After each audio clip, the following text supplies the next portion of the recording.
Assalamualaikum warahmatullahi wabarakatuh. Apa kabar semuanya? Perkenalkan, nama saya Sylvia Vika Ahira. Pada kesempatan kali ini, saya akan mempresentasikan mengenai pelatihan keset kain perca. Sekarang ini, banyak sampah organik maupun non-organik yang biasanya hanya dibuang sembarangan atau bahkan dibakar. Di daerah sekitar saya, sampah organik dan sampah non-organik hanya dibuang dan dibakar. Hal tersebut dapat menimbulkan polusi udara. Padahal dengan sampah tersebut kita dapat menyulap menjadi produk yang bermanfaat, bernilai, serta dapat mengurangi limbah. Seperti limbah kain perca, biasanya hanya dibuang dan dibakar. Dapat dibuat menjadi produk kerajinan keset dari kain perca. Limbah kain perca yang ada di konveksi maupun penjahit-penjahit dapat dibuat keset yang dapat dijual. Kita dapat membeli kain perca di konveksi dengan harga murah, atau bahkan hanya diberi dengan percuma oleh pihak konveksi. Keset kain perca juga dapat dibuat tanpa mesin jahit, yaitu dengan menggunakan jahit manual tangan. Namun, apabila memiliki alat jahit akan lebih baik dalam pembuatannya, karena akan lebih banyak dan lebih cepat. Kerajinan kain perca memiliki nilai jual yang dapat menambah penghasilan. 1 kilo kain perca dapat dibuat menjadi 3-4 buah keset kain perca dan membutuhkan waktu sekitar 45 menit, namun tergantung kemahiran pembuat. Jika sudah sering membuat, maka pengerjaannya juga akan semakin cepat. Seperti seorang ibu rumah tangga di Kelurahan Lompoe, kain perca dibuat menjadi keset. Keset yang sudah jadi kemudian dijual dengan harga mulai dari Rp10.000 sampai Rp40.000 per buah.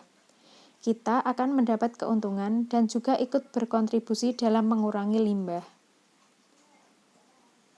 Kain perca sendiri adalah kain sisa potongan yang sudah tidak terpakai. Untuk pabrik konveksi dan penjahit-penjahit yang besar, kain perca biasanya hanya dibuang.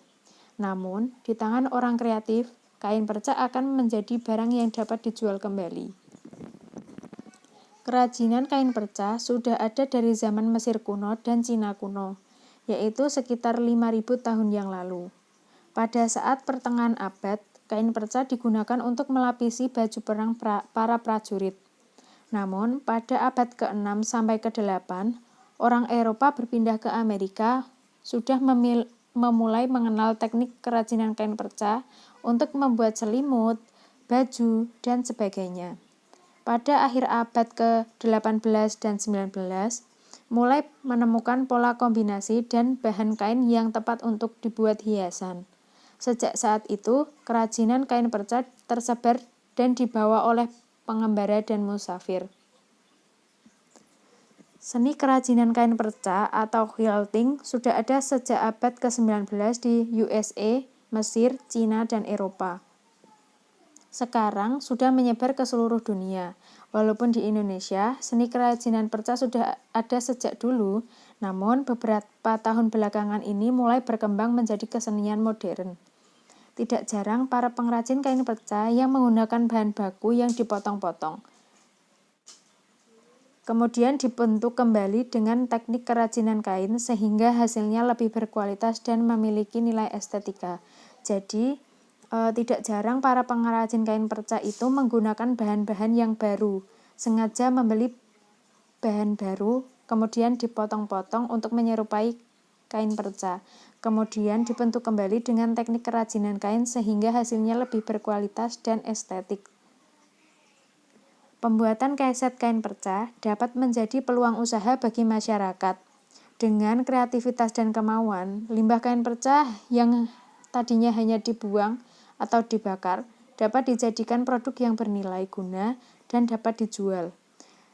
Banyak penjahit yang ketika memiliki orderan sedikit, memanfaatkan kain perca untuk dibuat produk seperti keset, gantungan kunci, bros, dan lain-lain, sehingga dapat menambah penghasilannya. Apalagi pada saat pandemi seperti sekarang ini, masyarakat yang biasanya bekerja di luar rumah atau di kantor menjadi work from home atau bekerja dari rumah. Tidak jarang bagi mereka mendekorasi rumah mereka agar nyaman untuk bekerja. Keset yang bersih dan menarik akan mempercantik ruangan rumah. Selain itu, sekarang ini musim hujan, keset yang ada di rumah akan mudah kotor dan basah, sehingga perlu persediaan untuk mengganti keset tersebut. Peluang tersebut dapat dimanfaatkan untuk membuka usaha keset kain perca. Tujuan pembuatan keset kain perca adalah untuk mengurangi limbah kain perca yang biasanya hanya dibuang atau dibakar.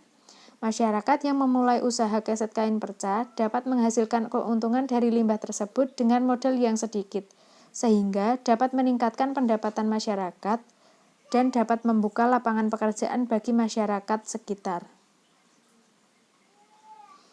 Ada beberapa jenis kain perca yang masing-masing berbeda jenis bahan. Dua di antaranya yang paling banyak adalah jenis kain batik dari bahan katun dan sandwich.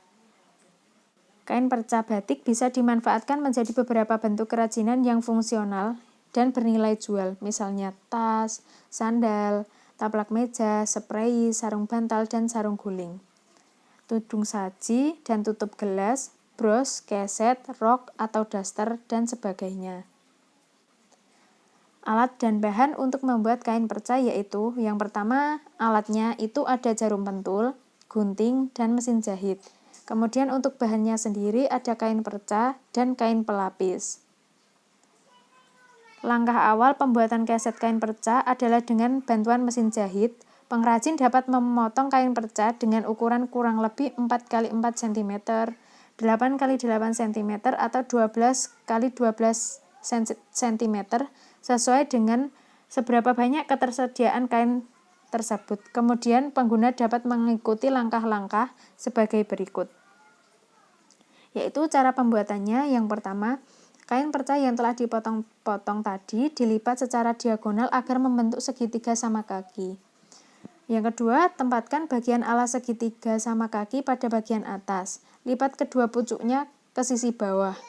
Kemudian pertemukan antara pucuk kanan dengan pucuk kiri lipatan kain. Tusuk dengan jarum pentul agar posisinya tidak berubah. Yang keempat, sediakan kain perca berukuran lebih besar dan tebal untuk bagian alasnya. Bentuk menyerupai lingkaran. Selanjutnya, potong bahan pelapis sesuai ukuran dan bentuk alas keset tersebut. Kemudian, jahit secara keliling potongan kain alas dengan kain pelapis secara bersamaan. Sisakan sedikit ruang untuk membaliknya. Selanjutnya, jahit kedua kain tersebut lewat bagian paling menjorok ke dalam. Setelah proses jahit selesai, balikkan hasil jahitan kain pelapis kain alas agar posisi jahitannya berada di dalam. Rapikan lagi apabila terlihat masih ada celah pada sambungan kedua bahan kain tersebut. Tempel beberapa potongan kain perca yang telah dipotong dan dibentuk sebelumnya, kemudian jahit secara bertahap sampai memenuhi keseluruhan alas keset. Tutup bagian tengah keset dengan potongan kain. Keset kain perca sudah dapat digunakan. Yang selanjutnya, langkah promosi. Promosi keset kain perca dapat dilakukan melalui media sosial, karena dengan media sosial kita dapat mempromosikan produk dengan lebih luas.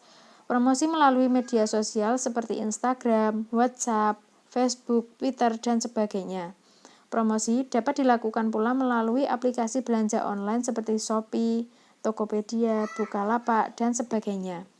Proses promosi, foto yang digunakan harus menarik. Selain dengan media sosial, promosi juga dapat dilakukan dengan cara mulut ke mulut dan menitipkan produk ke warung. Terima kasih. Apabila ada salah kata, saya mohon maaf.